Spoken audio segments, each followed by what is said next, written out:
Hi guys, welcome back to my channel. My name is Mohit and आज की video में हम बात करने वाले हैं दुबई और यूके के बीच डिफरेंसेस की। एंड इस बारे में हम बात करेंगे कि कौन सी सिटी और कंट्री, यूएई या यूके, दुबई या लंदन बेटर है आपके लिए। तो गाइस, पहला फैक्टर जो कि बहुत ही मोस्ट मोस्ट मोस्ट इम्पॉर्टेंट होता है किसी भी पर्सन के लिए, वो होता है cost of living of that place. तो अगर आप यूके एंड यूएई या दुबई और लंदन के बीच का जो कॉस्ट डिफरेंस है वो आप कंपेयर करते हो, तो there are significant facts that you need to consider. इसमें सबसे पहली बात तो मैं आपको ये कहूँगा कि अगर आप लंदन की बात करो, that is a bit expensive in terms of basic things is well, but at the same time थोड़ा सा स्टेबल है। लाइक यू नो कि इतनी चीज़ के लिए इतना price you have to pay anyways. Where as in Dubai you have like बहुत ज़्यादा कैपिटलाइजेशन है, तो इसकी वजह से यहाँ पे बहुत सारी चीज़ें अवेलेबल हैं, बहुत सारे ऑप्शंस अवेलेबल हैं। तो चीज़ें सस्ती से सस्ती हैं और महंगी सी महंगी हैं।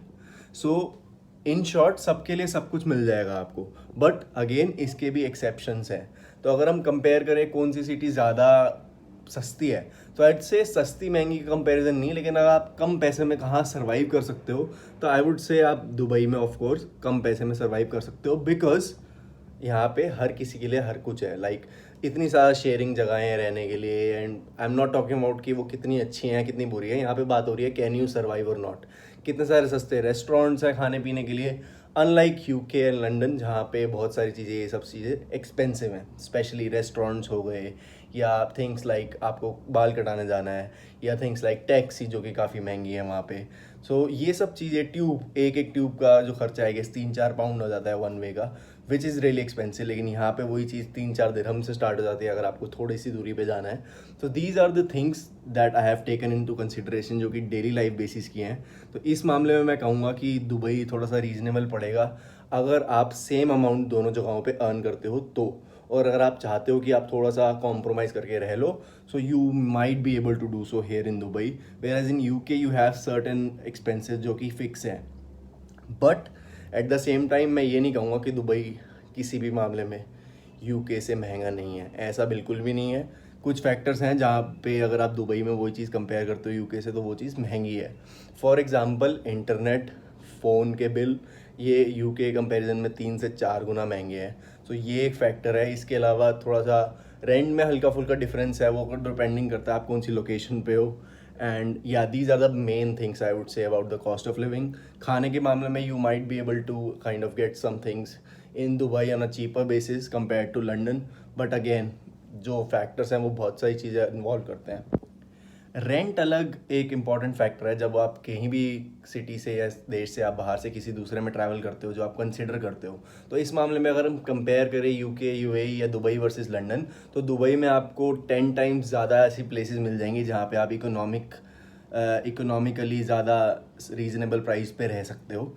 एट द सेम टाइम मैं ये नहीं कह रहा दुबई में महंगी जगह नहीं है। दुबई में महंगाई का कोई काइंड ऑफ लिमिट नहीं है। You can find as expensive place as you want, but यहाँ पे हम बात कर रहे हैं which is kind of optional. तो दुबई में ज़्यादा ऑप्शंस होंगे सस्ते कंपेयर टू यूके। यूके में अगर मैं बात करूँ स्टूडेंट लाइफ की और स्टूडेंट अकोमोडेशंस की, वहाँ पे मैं कह सकता हूँ कि हाँ, वहाँ पे आपको थोड़ा सा सस्ता मिल सकता है कंपेयर टू यूके जब आप यहाँ पे दुबई में रूम रेंट करते हो। But once you are out of that zone, जब आपको काउंसिल टैक्स देना पड़ता है, जब आप प्रोफेशन में होते हो किसी, तब का जो वहाँ रेंट है, आई थिंक वो यहाँ से कंपेरेटिवली थोड़ा सा ज़्यादा होगा। But at the same time उसका जो life style and kind of the all right offers, that is bit different than Dubai. But अगर हम कोई मीडियन फैक्टर ले, तो वो यही होगा कि अगर आप यूके से दुबई ट्रांसफ़र कर रहे हो या रिलोकेट कर रहे हो, तो आप चीज़ें काफ़ी सिमिलर फाइंड करोगे। फॉर एग्जांपल अगर आप 1200-1300 पाउंड वहाँ पे 1 BHK का दे देते, सो कंपेरेटिवली उतने प्राइस में आपको यहाँ पे भी उससे थोड़ा सा ज़्यादा अच्छा और बड़ा 1 BHK मिल जाएगा। So will get eventually the value for money, और उससे सस्ता भी मिल जाएगा। लेकिन यूके में आज के टाइम पे आई डोंट थिंक वो पॉसिबल है। अगर आप अनटिल अनलेस आप बहुत ही छोटे से अगर विलेज में रह रहे हो वहाँ पे, तो लंदन तो भूल जाओ। अब बात करते हैं नेक्स्ट थिंग की, वो है सैलरीज। वो भी बहुत इंपॉर्टेंट फैक्टर होती हैं जब भी आप कहीं पे मूव आउट करते हो। तो यूके और दुबई वर्सेस की जो सैलरीज हैं, तो यहाँ पे ये मेरा पर्सनल एक्सपीरियंस है ऑफ ऑब्जर्विंग कि जो दुबई में काफ़ी टाइम से काम कर रहे हैं यहाँ की लोकल कंपनीज़ में, उनकी salaries comparatively a little more होती हैं compare to the UK. But at the same time यहाँ पे भी काफ़ी कंपैरिजन ड्रॉ होते हैं जो कि सिमिलर केसेस में आते हैं। तो सिमिलर एज इन कुछ प्रोफेशन होंगे जिनकी सैलरी आसपास होंगी, कुछ प्रोफेशन होंगे जिनकी सैलरीज में ज़मीन आसमान का फर्क भी होगा। तो इट डिपेंड्स आप कौन से प्रोफेशन में हो।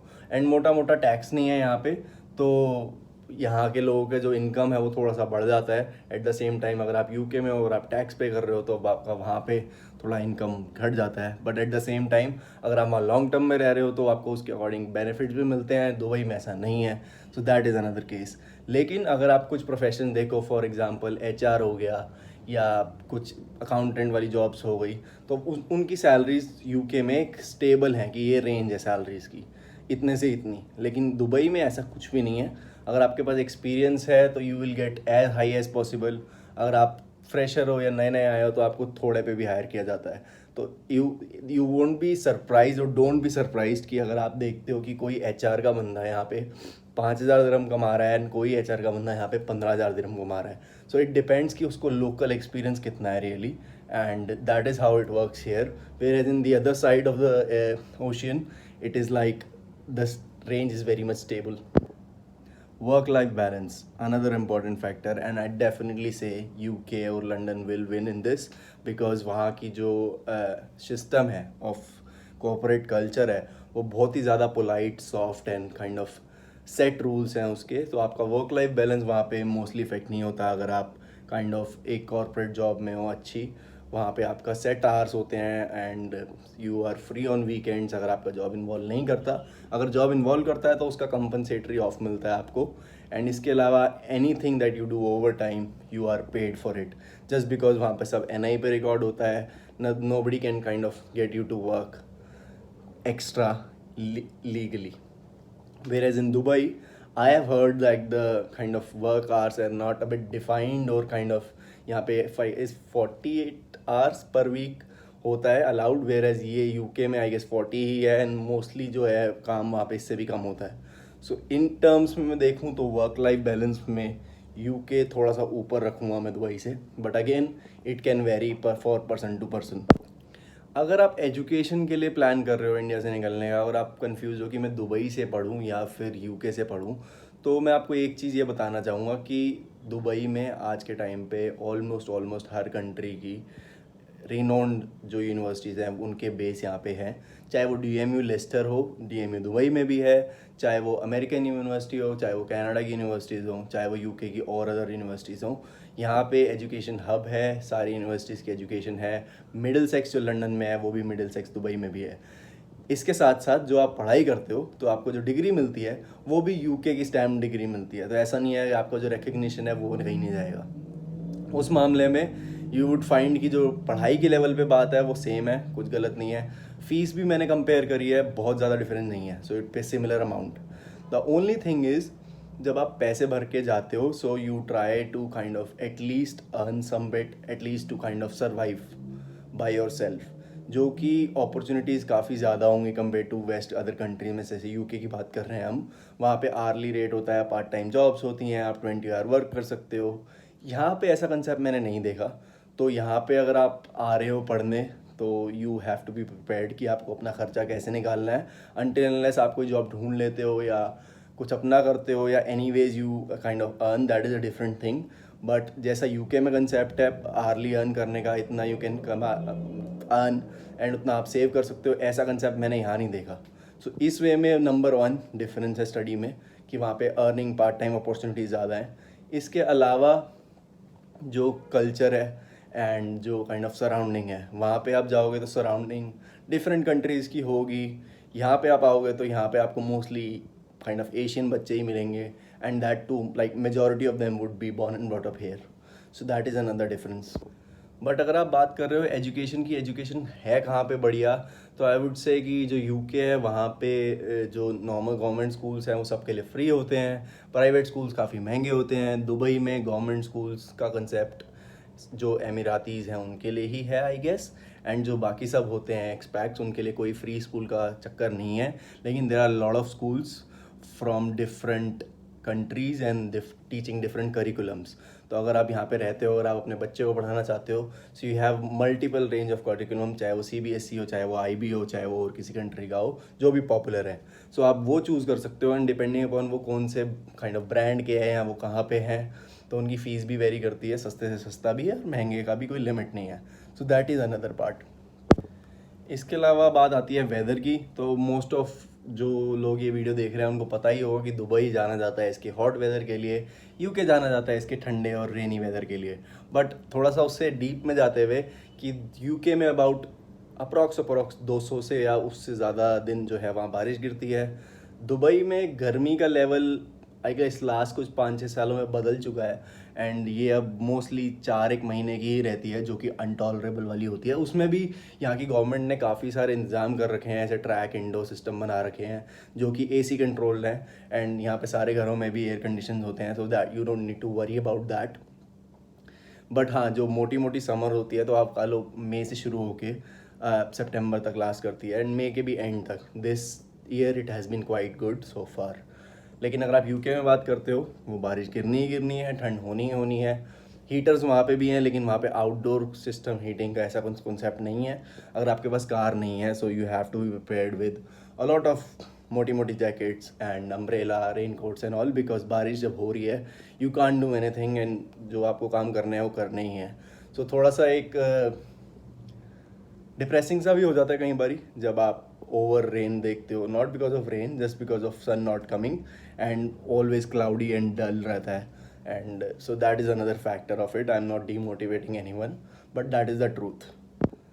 Next is safety. तो अगर आप यूके में कंपेयर करो और दुबई को कंपेयर करो, या लंदन या दुबई को कंपेयर करते हो आपस में, एनीवेज आंखें बंद करके मैं ये कह सकता हूँ कि Dubai is much safer in terms of many thing, चाहे वो चोरी चकारी हो, चाहे वो काइंड ऑफ क्राइम हो, अदर टाइप्स का कोई भी आप रेट हो, अगर आप देखते हो तो you will find Dubai much safer than UK और any city in the UK. So I can definitely say that. इसके अलावा नेक्स्ट है एटमॉस्फेयर और कल्चर का। ये थोड़ा सा ट्रिकी है क्योंकि काफ़ी लोगों के लिए वेरी कर सकता है, बट यूके में आपको कल्चर काफ़ी डिफरेंट मिलेगा, kind of more of an open culture. वहाँ पे अल्कोहल बहुत ओपन है, वीड बहुत ओपन है, ड्रग्स बहुत ओपन है, जो कि मेरे पर्सपेक्टिव से सही नहीं है। कई लोगों के लिए सही होता है वो, बट मेरे लिए तो नहीं है। एनीवेज दुबई में ऐसा कुछ भी नहीं मिलेगा आपको। अल्कोहल के लिए एक बहुत ही स्पेसिफिक जगहें होती हैं, you can't be just walk here drinking a pint of beer. या that's a good point here. Another thing is सब बहुत रिस्पेक्टफुल होते हैं, nobody can just get in touch और kind of fight with you, which is another good part. UK में ऐसा kind of you can still get in fight and people are very much physically aggressive. I have seen that there. So यहाँ पे मैंने ये नहीं देखा क्योंकि यहाँ पे काफ़ी रूल स्ट्रिक्ट हैं, लॉ स्ट्रिक्ट हैं, फॉलो किए जाते हैं। So in this way Dubai is much better than that place. Benefits और सेटलमेंट, ये दो फैक्टर होते हैं जो कि अनदर बहुत ज़्यादा इंपॉर्टेंट फैक्टर होते हैं। तो सेटलमेंट को पहले बता देता हूँ। सेटलमेंट का दुबई में कोई भी सीन नहीं होता। दुबई में there is no concept of PR as of now, no citizenship. हालांकि आपको अभी गोल्डन वीज़ा मिलने लगा है, but that is also 5-10 year visas which have to be renewed, unlike PR and citizenship which is there in the UK. हालांकि UK में इसका concept थोड़ा सा हार्ड हो रहा है। मैं सुन रहा हूँ आज से 5 से 7-8 साल करने वाले हैं वो PR की जो लिमिट है, and other types of things as well. तो लेकिन अगर आप सेटल होने के लिए आपका पर्पस है आना, तो आई वुड से UK would be the country which is best. They provide the passport once you have spent a certain amount of time there on a skilled worker visa, or there are other ways as well. You can Google. एक बार आपको मिल गया, उसकी value ही अलग होती है, टोरी अलग होती है ब्रिटिश पासपोर्ट की। So if this is something that is your goal, I think I will prioritize UK. Benefits, तो भाई ये काफ़ी लोगों की सेल्स पिच में होता है, जो कि एजेंट्स होते हैं, जो कि इंडिया में लोगों को बोल रहे होते हैं वहाँ ये फ्री है, वहाँ इसके पैसे मिलते हैं, ब्ला ब्ला ब्ला ब्ला ब्ला। इस पे पूरी मैं आपको क्लैरिटी देना चाहता हूँ अभी, जो यूके में बेनिफिट्स मिलते हैं। तो अगर आपको ये जो भी बेनिफिट्स आपको बताए जाते हैं कि आपको बच्चे के लिए एक स्पेसिफिक अमाउंट मिलता है, पढ़ाई फ्री होती है, या ब्ला ब्ला वट एवर इट इज़, ये सब, या आप जब अनएम्प्लॉयड होते हो तो आपको जो खर्चा मिलता है, ये सब ट्रू है, मिलता है, but there are certain eligibility criteria to it which you should know. अगर आप कोई ऐसे हो जो आप 5-7 साल से इंडिया में काम कर रहे हो, you are earning good amounts of money and then you go there, especially अगर आप आईटी से हो, तो अगर आप अच्छे पैकेज पे लगते हो वहाँ, तो अगर आपका पैकेज एक सर्टेन अमाउंट से ऊपर है तो आप उन बेनिफिट्स के लिए एलिजिबल नहीं होते हो। सो अनफॉर्चुनेटली काफ़ी लोगों को ये बात पता नहीं होती, लेकिन मैं अभी बता दूँ आपको। तो आप वो ज़रूर देख के आना कि एलिजिबिलिटी क्या है, क्योंकि अगर आप वहाँ सर्टेन अमाउंट से ऊपर कर रहे हो तो ना आपको गवर्नमेंट बच्चे के लिए स्पेसिफिक पैसा देगी, ना आपको वो अगर और भी एडिशनल जो बेनिफिट्स हैं उनके वो देगी, ना आपको होम देगी।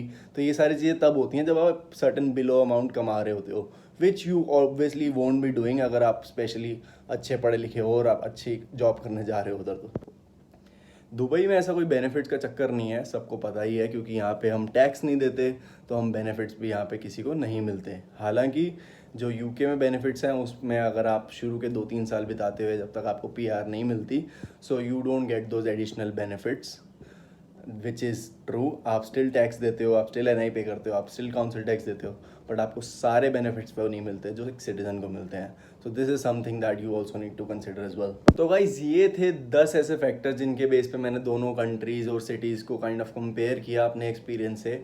आई might not be true in all senses according to you, but ये सब जो भी मैंने बात की है मेरे खुद के एक्सपीरियंस और जो नॉलेज थी उसके बेस पे करी। मैं आपको फिर भी सजेस्ट करूँगा आप पूरी रिसर्च करो अपना कोई भी डिसीजन लेने से पहले। आई होप यू आपको वीडियो पसंद आई हो, और दुबई से रिलेटेड आने वाली मेरी वीडियोस में भी आप इस चैनल पे आती रहेंगी। So stay tuned. Thank you.